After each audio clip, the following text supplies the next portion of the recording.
მეცადინეობა 20-20. პირველი ნომრის ქვენობრევში გვიხდება შევასრულოთ მოქმედებები რადიკალებს. განიხილოთ პირველი ნომრის მეცხრე ქვენომერი. უნდა შევასრულოთ შეკრება.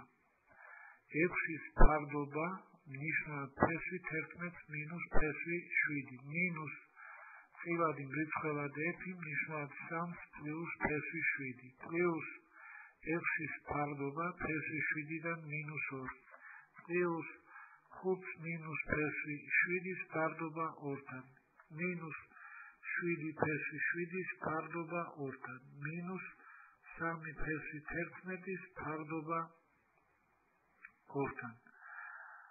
პირველი წილადის ნიშნებში მოусპოთ ირაციონალობა. ამ მიზნით მრიცხვებიდან ნიშნები მრავლდება ფესვი 11 პლუს ფესვი 7-ზე.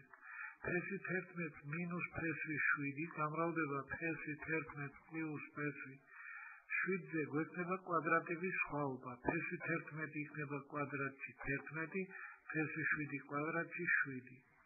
11 მინუს 7 იქნება 4. 4 შეიკვეთება წილადის მრიცხვების 6-იანთან და ამიტომ ნიშნად დარჩება 2. ამრიგად გარდაქმნის შემდეგ პირველი წილადი გახდა მრიცხვების 3-ის ნამრავლი ფესვი 11 პლუს ფესვი 7 ნიშნელი 2 მინუს ამას. ახლა მეორე წილადის მრიცხვებიდან ნიშნები გავამრავლოთ 3 მინუს ფესვი 7-ზე. მრიცხვად იქნება 3 მინუს ფესვი 7. ნიშნად 3 პლუს ფესვი 7 გამრავლდება 3 მინუს ფესვი 7-ზე გვექნება კვადრატების სხვაობა. 9 მინუს 7 ეს კი არის 2. ამრიგად მეორე წილადი გარდაქმნით დავიდა წილადამდე, რომლის მრიცხვებია 3 მინუს ფესვი 7 ნიშნებია 2. პლუს ამას მესამე წილადის მრიცხვებიდან ნიშნები გავამრავლოთ ფესვი 7 პლუს 2-ზე. მრიცხვად იქნება 6-ის ნამრავლი ფრთხილებში ფესვი 7 პლუს 2 ნიშნად იქნება ფესვი 7 მინუს 2-ის ნამრავლი ფესვი 7 პლუს 2-ზე. ეს იქნება კვადრატების სხვაობა, იქნება 7 მინუს 4 და იქნება 3. დანარჩენი წილადები გადაიწერება უცვლელად.